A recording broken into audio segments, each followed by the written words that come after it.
To community college, your degree is like worth less or something. It's super dumb. You didn't like Divinity, right? Because it was turn-based. Those sort of top-down role. Nah. I don't. When I was younger, I liked games like this. You know. Let's talk about Siege of Avalon. Am I right? Old people, everyone who's 30 plus, high five. Siege of Avalon represent, boy. These kids don't even know, man. That was the shit. But lately, in the last years, I got too much ADHD and I can't pay attention to stuff like Baldur's Gate anymore.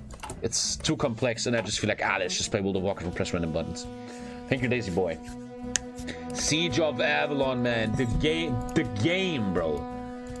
Siege of Avalon. That game was so sick. I was such a kid, man. I was such a kid. I played this game. It was such a good game. Oh my god, it was so good. And I was such a dumb kid that I didn't know what... You know, in RPGs, there is a thing when you have too much equipment on you, you get a debuff. You're wearing too much armor, so you get slow. As a fucking 11-year-old, I didn't understand that. So I didn't know why I couldn't get anything done in this game. For months, I was just beaten by everyone. And I tried to level. I had a montage. I'm leveling against the rats in the basement. Until I realized, bro, you're wearing too much. And suddenly the game was a joke. Siege of Avalon, boy. Oh my god, that was so big. I think a German game. You have to understand, man, we appreciated games like this back then because the freedom that games like this gave you, that was unknown of. That was so unknown of, dude. Is he speedrunning? Yeah, he's speedrunning.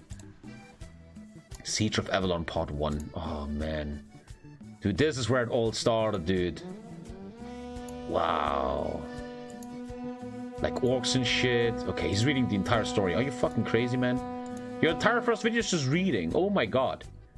I want to die. And you have your own room and you join the guard. So cool. But the greatest RPG in that graphic frame is Arcanum. Everyone who ever played it will agree with me, the old people. This game is out of this world, man. It was... We've never seen anything this deep. This game was, for its time, I don't know when it came out, 2000, I don't know. For its time it came out, this game was so deep. There was relationships between characters. The character creator was so diverse. You had so many different builds. It was, you could do so many different approaches. You could be evil, you could be good. There was different endings. It was, you could do so much character design, man. You had so many different items. It was, fuck, man. This game was mind-blowing, man. Mind-blowing. Every action had a consequence. If you steal something and they see you, they will tell the mayor and they get you into prison and you lose -20 reputation. It was very, very new back then, man. Unbelievable game. I still don't know where Virgil is, to all my Arcanum players. I still don't know where he went. I went for the evil ending where you kill the whole planet. Because it was too dumb for a good ending. But what a game that was. Back when game developers were true gamers. Yes. What a game that was, dude. Holy moly. Sociable machines. Okay, we're integrating Portugal. And just slowly getting bigger and bigger. The question is, when will they start guaranteeing? I mean, I just made a shit ton of world tension. I just made a lot of world tension. They're not going to let me do this forever. Have you played Heroes of Might and Magic? Never. No. The old Fallout games. Fallout 2. What a game. Oh my god. Dude, I'm so nostalgic. Fallout 2. That game was so insane, eh? Never seen before. I wish you kids would sometimes... I could give you that feeling. Because back then, this was never seen before. It was mind-blowing. Thank you, Jeffrey. Like, you could be drug addicted and stuff, and you could choose factions. So good, man. Oh, what a game. Especially later when you go to the first city and stuff. Like, the complexity of these games were something we didn't understand back then. It was so crazy that you could do all this stuff, man. Like, look at all these items. Like, what? So cool. The controls are so bad today, though. Yeah, but back then you didn't know any better. How old are you? I'm 25. Fallout 2 is on Steam? Yeah, but... The point is, here's the point. I want to make a point. I'm always very nostalgic about old games, but I realized something, especially with the Rome Total War remaster. It's just nostalgia. When you play old games nowadays, like like all the games I'm talking about, they suck in their UI, they suck in their quality of life, they suck in their controls. That's something you have to always be honest about nostalgia, man.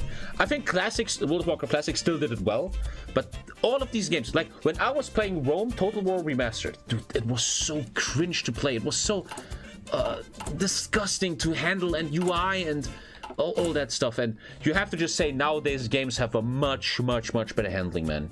You gotta be honest there. Did you have an N64? I couldn't afford an N64, but I was sometimes allowed to lend an N64 from my uncle. And I would only play one game ever, which was Diddy Kong Racing.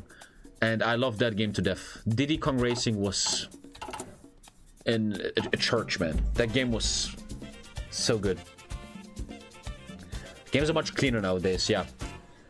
Again, I feel like, though, that these old school games that I'm always so nostalgic about, they had two things. They had amazing writing and lore, and secondly, you felt love. Something a guy in the chat just said, back when game nerds made games. Back in the day, you played games and you felt, dude, this game is full of love. Every pixel here is done with nothing but love, man. 10 domestic influence.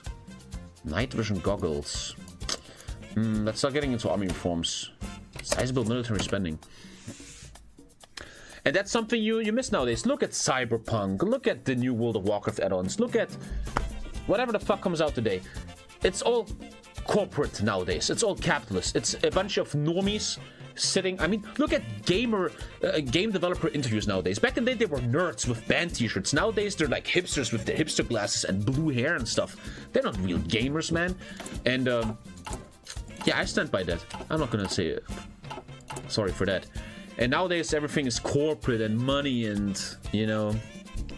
And that's why I'm sometimes sad for you young people, man. I saw the time when games were made by people that love games.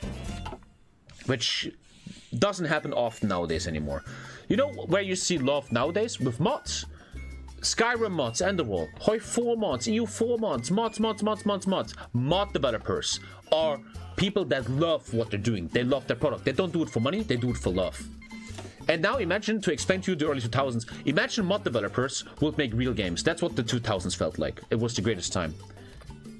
Battle for Middle-earth, Middle-earth 2, Frozen Throne, World of Warcraft Classic, the first Call of Duties, man, Battlefield 1942, all done with love, love. Something that is unfortunately gone nowadays, oftentimes. You still have great games like Elden Ring, right? Great game. But very sad. That's why I have so much hope for Ashes of Creation, because it feels like the Ashes of Creation people, especially Steven Sharif, the CEO, it looks like he's doing this project with a lot of love. That's something I'm looking for, man. People that love doing their games. Your people was made out of love?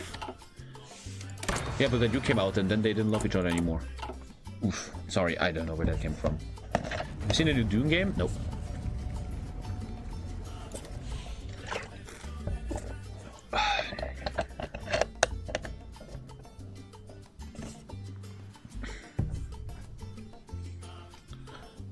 You know, can I... No, I'm not gonna do that. I was about to do something, but that could be actually considered offensive. I have to be very careful nowadays. Nope, I'm not gonna do that. Old Tommy would have said it. Yeah, old Tommy would also not be able to pay his fucking house. Okay, shut the fuck up. Asshole. Have you seen Stalker Anomaly? You mean the old Stalker games? Yeah, they were good. Very buggy though. Can you imagine when technology is gonna make creating games easier and everyone will be able to create their own games? Yeah, like... I've gained a massive respect in the last years since I've played games more and stream stuff. For mod developers, right? These guys are geniuses. Like, if I look at Kaiserreich, Old World Blues, Millennium Dawn, if I look at Enderwall, I have so much respect for these people. And if you somehow give the tools of creating big games to these people, they're gonna create insane games. But that's gonna be very hard and almost impossible to do, right? You always need a developer that makes the basic mod kit where you can mod in. Has anyone ever created to a mod creator that they enjoy? I donated 100 euros to Enderwall because they deserve that. Like, Enderwall was so good, I felt dirty if I wouldn't have paid them.